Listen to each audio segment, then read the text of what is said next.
Hello, and welcome to another update video about Solana. I think we should start on the 4-hour chart just to get everybody on the same page, just to take a look at the bigger picture again. And the assumptions, as you know, are that we are now in a fifth wave rally to $190 plus.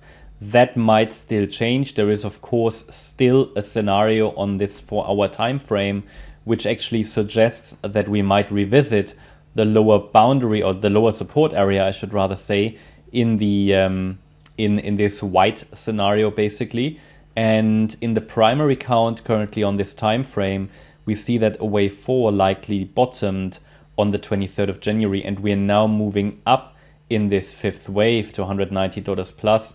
Along the way, obviously there's quite a bit of distance to travel, right? But it is possible that it still fails after an A, B, C structure, and then we would only be looking at an A wave, a B wave, and a C wave. That would not be bearish, but the microstructure would change. It would certainly be short-term bearish, but it wouldn't change the overall trend, in which we would still expect a fifth wave to occur later. It's always worth to understand that, you know, what's the situation, what's the context.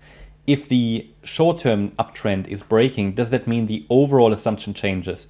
Does it mean the overall uptrend changes? No, not really in this case. Okay, so we're still watching for rising prices overall, even if we get back into the orange support area. But of course, it would be short-term bearish and could lead to quite a significant downturn if we see a failure there.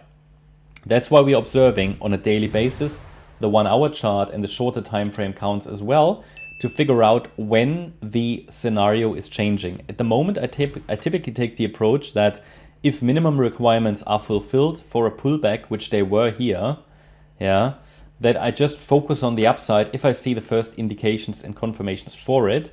But of course, in the beginning, it's still worth to be cautious. So there is, of course, the short-term bearish scenario, but at the moment, because we're holding above the relevant pivots, above the relevant support levels, there is no need to focus on it primarily. Yeah, but of course it's worth knowing where it still could fail. This structure starts to look good.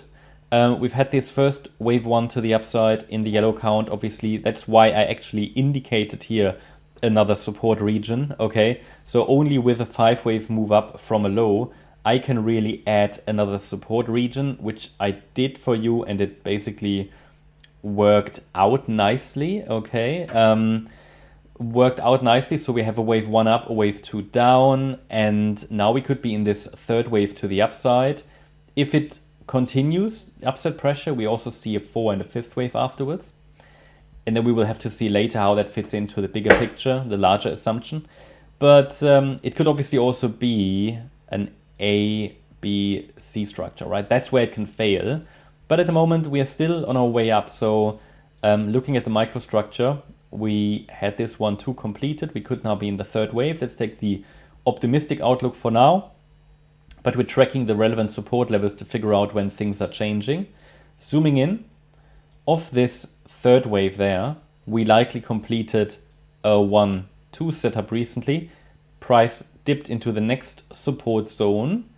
And now we've got another one, but now we're getting to a very small wave degree where it really gets very unreliable, but nevertheless, we can get some risk management levels.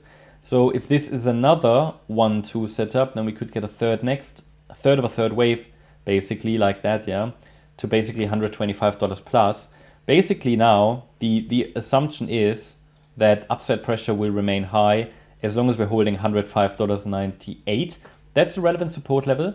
So as long as in any pullback, we now can see corrective pullbacks, corrections overlapping price action, 3-wave structures, and the price holds above this swing low that formed on Monday at around $103.30.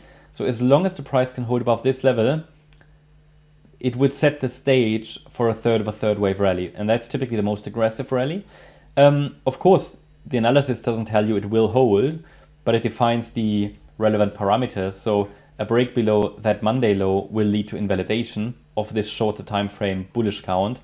Again, what did I say? It will not change the overall trend, but it can lead to short-term invalidation. And also there is actually a warning level, so we don't need to wait for a break of the Monday low.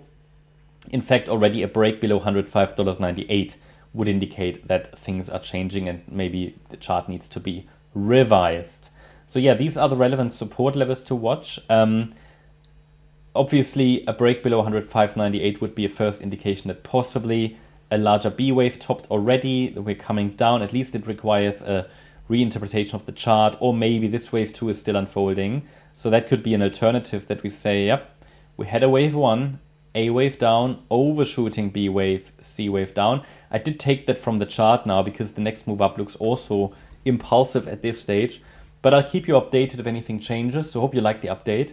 If you did, please hit the like button, leave a comment and subscribe. And if you really like the content, then please check out the channel membership. Also, make sure that you follow us on Instagram and Twitter for additional content. Thanks a lot for watching. Bye-bye.